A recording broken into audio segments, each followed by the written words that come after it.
ലൂക്ക 10:18. അവൻ പറഞ്ഞു, സാത്താൻ സ്വർഗത്തിൽ നിന്ന് ഇടിമിന്നൽ പോലെ നിപതിക്കുന്നത് ഞാൻ കണ്ടു.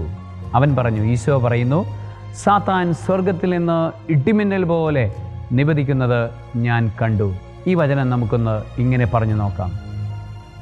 അവൻ പറഞ്ഞു, സാത്താൻ സ്വർഗത്തിൽ നിന്ന്, സ്വർഗമാകുന്ന എൻ്റെ ആത്മാവിൽ നിന്ന്, ശരീരത്തിൽ നിന്ന്, മനസ്സിൽ നിന്ന്, ബുദ്ധിയിൽ നിന്ന്, ഓർമ്മയിൽ നിന്ന്, ബോധമനസ്സിൽ നിന്ന്, അബോധമനസ്സിൽ നിന്ന്, എൻ്റെ പഞ്ചേന്ദ്രിയങ്ങളിൽ നിന്ന്, എൻ്റെ വ്യക്തിജീവിതത്തിൽ നിന്ന്, എൻ്റെ കുടുംബജീവിതത്തിൽ നിന്ന് സാത്താൻ ഇടിമിന്നൽ പോലെ നിപതിക്കുന്നത് യേശുനാമത്തിൽ ഞാൻ കാണുന്നു.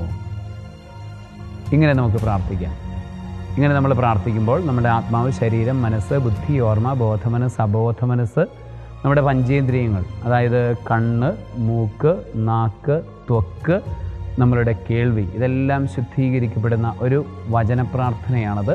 അതോടൊപ്പം തന്നെ നമ്മുടെ കുടുംബത്തെ ശുദ്ധീകരിക്കുന്ന ഒരു വചനപ്രാർത്ഥന. ഒരിക്കൽ കൂടെ പറയാം. അവൻ പറഞ്ഞു, സാത്താൻ സ്വർഗത്തിൽ നിന്ന് ഇടിമിന്നൽ പോലെ നിപതിക്കുന്നത് ഞാൻ കണ്ടു. ലൂക്ക 10:18.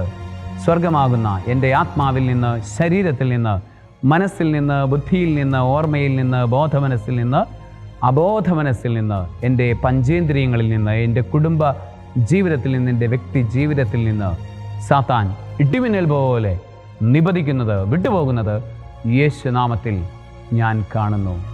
സർവശക്തനായ ദൈവം, പിതാവും പുത്രനും പരിശുദ്ധാത്മാവും സംശുദ്ധമായ ജീവിതം കൊണ്ട് നിങ്ങളെല്ലാവരെയും അനുഗ്രഹിക്കുമാറാകട്ടെ. ആമേൻ.